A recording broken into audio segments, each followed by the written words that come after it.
karkhana thaiñ kepada nasional Pilingkata ribuan distrik la syam bakla cat rathai hadian kecing bempai khmat kata Sericulture and Weaving ban bahaya ka mentala life hosnem katai kecaka badan ke karkhana hi ladan hapreng kecing syak dakhol ka Assam hendrai ke Meghalaya People Social Organization MPSO klami syahmat bandawa baik bakatai karkhana thaiñ kadai bentrikam berbadai bensna thamaino eka dak tnad berkibuar sarkar ya katai karkhana thaiñ la tip kum weaving demonstration unit ke badan Pilingkata la lej benjurep eka dak kong di tariang district handloom officer DHO ribuan distrik hakabal sekhilang dak jingdon kit khot ke MPSO kong Audrey Emily Secretary Government Wing bat kwe pan. Hadian mengilalap ya ka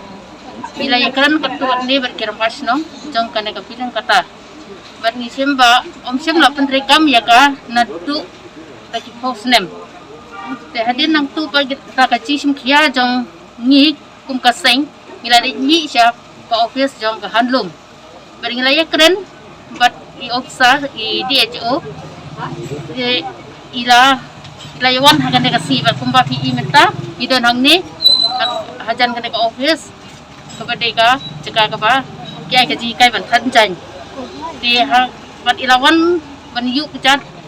bat nilai pe bat nilala bro ngila sem nilai mi sina sapo gun ki ba kitong duna na tapat kit kat kum ki machine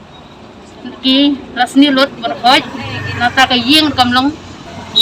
kadang kamru ba katum na ka jingong ka jong I DHO jong ka handlum ilakular ba inbu de ka proposal bendak no ha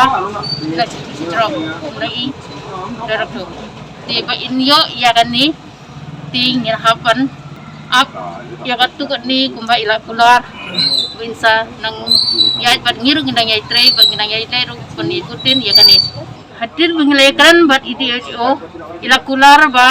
inong bainlet dak bat hamai namar pa kini kitiaro no syu ka yengru kamlong syu bat ngidu na kaliang raseng ni banjur ya ka government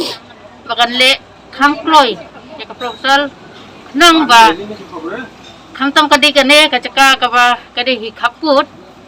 bat pakikun samla kilong kami iyo jimantoy na kane